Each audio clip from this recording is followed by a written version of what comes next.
there's no Thank question. you for your patience. Pardon? Thank you for your patience. Thank you, Mr. Chairman. I have no question about the impact of climate change. It's going to be significant, devastating in some areas more than others. The question is whether we're doing things that will actually make a difference and will lead to a different result. What I'm concerned about is that most of what we do here in the United States is, I'll call it virtue signaling. That term has been used recently. But we do a lot of things that make us feel good about ourselves, but will have almost no impact on global emissions. If we want to do something serious about global emissions, we need to put a price on carbon. And our Democrat friends had the chance to do that during reconciliation. They didn't.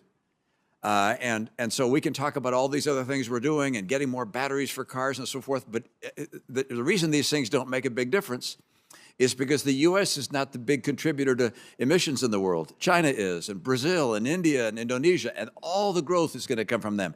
China's emissions are greater than the U.S., the EU, and Japan combined.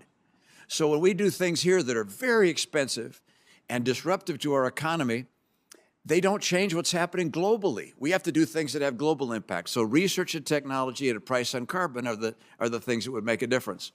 So it's frustrating to talk about this as a huge challenge to our budget and to our economy when it's out of our control, unless we deal in the way I've just described. And yet there's something that is in our control that we're saying, both parties are saying, we won't touch that. And what is in our control is the level of debt we have. The amount of debt we have, I just heard Professor Holtz-Egan just indicate that the impact on the economy of the amount of debt we're adding up is 10 times the impact of climate change. 10 times. And yet we're not willing to look at our entitlement programs to see if we can balance them somehow. I'm not talking about cutting them or taxing them. I'm just saying let's at least come together and work on it.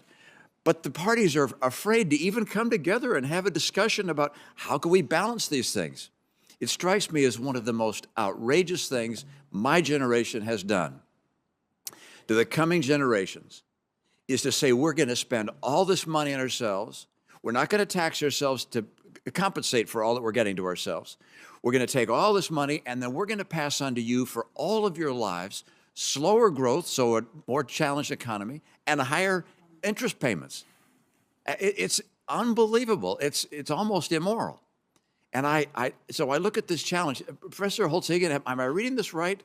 That the challenge of the debt and our unwillingness to balance what we spend with what we tax, that unwillingness is having a huge impact on economic growth over the future and on the lives of our grandchildren and theirs. I think it's well said. I'd just amend it in two ways. I would take out almost from in front of immoral, and I would say that it's a disservice to the beneficiaries in Social Security and Medicare to pretend that somehow they can survive in their current form. They cannot. Trust funds will exhaust in under a decade, Social Security trust fund in a decade.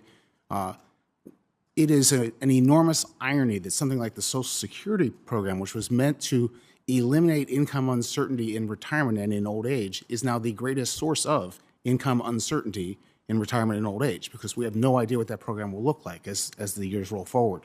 So I personally am enormously disappointed at a public debate that suggests we can't touch Social Security or Medicaid. They are the only things we should touch. They are the most important things to touch, and I would encourage this committee to put that on their list. Thank you. Dr. Litterman, I described what I thought were the major levers that would have an impact on emissions and climate. And that came from a model that was presented by a professor at MIT. They built this huge model there that shows all the things you can do and the impact they have. What was shocking is that almost everything we talk about and we get excited about has no real impact globally, except a price on carbon and, of course, investments in new technology and innovation. Some of that is on the table. But the price on carbon never have. Am I wrong in that, or is that a fair assessment? No, you're absolutely right. In fact, I would go further, because when we talk about the budget deficit, as Professor Holtz-Egan knows, a carbon tax is a great way to raise revenues.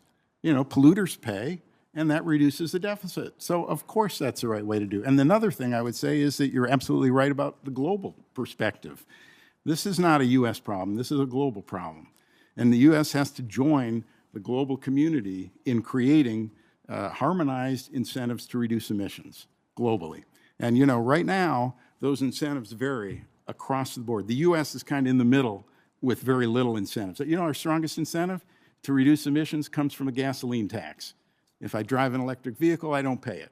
But that's not a strong incentive, okay? In Europe, the incentives to reduce emissions are over $100 a ton. In many Middle East countries, Russia, Venezuela, there are strong subsidies to increase pollution because they have fixed prices on fossil fuels, which are below the market.